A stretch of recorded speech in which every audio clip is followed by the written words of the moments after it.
سورہ فاتحہ 100 مرتبہ پڑھ کر جو دعا مانگی جائے وہ قبول ہوتی ہے۔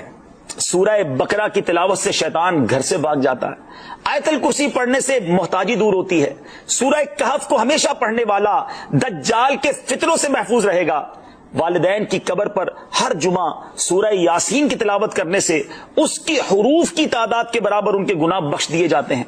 سورہ الدخان پڑھنے سے مشکل دور ہوتی ہے۔ جو قریب المرگ ہو اس پر سورہ جاسیہ کا دم کرنے سے خاتمہ بالخیر ہوتا ہے۔ سورہ حجرات کا پڑھنا اور دم کر کے پینا گھر میں خیر و برکت کے لیے مفید ہے۔ سورہ قاف پڑھنے سے جو باغ ہوتے ہیں ان کے پھلوں میں کثرت ہوتی ہے۔ سبحان اللہ۔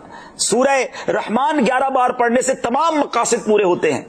سورہ واقعہ جو شخص روزانہ پڑھے گا اسے کبھی فاقہ نہ ہوگا۔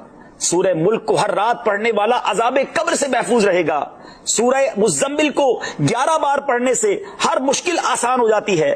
سورہ مدثر کو پڑھ کر حفظ قرآن کی دعا مانگنے سے قرآن کریم کا یاد کرنا آسان ہو جاتا ہے۔ جو بچے حفظ کر رہے ہیں ان کے لیے زبردست وظیفہ ہے۔ سورہ النازعات پڑھنے سے جاں کنی کی تکلیف نہیں ہوگی۔ سورہ دحا پڑھنے سے بھاگا ہوا آدمی واپس آ جائے گا۔ سورہ علم نشرح کو جس مال پر پڑھ دیا جائے اس میں خوب برکت ہوتی ہے۔ سورہ تین والزیتون جو ہے 3 مرتبہ پڑھنے سے اخلاق و کردار بہتر ہوتے ہیں۔ سورہ علق میں جوڑوں کے درد کا علاج ہے۔ سورہ قدر جو صبح و شام پڑھے اللہ عز و جل اس کی عزت بڑھا دے گا۔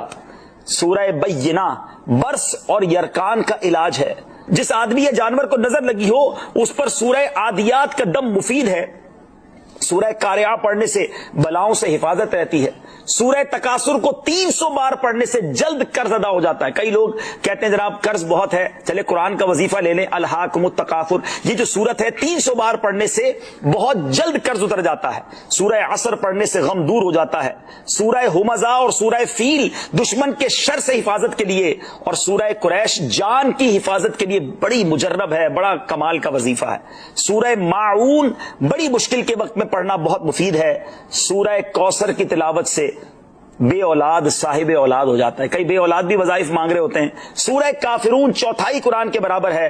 سورہ زلزال نصف قرآن کے برابر ہے۔ سورہ اخلاص 1/3 قرآن کے برابر ہے۔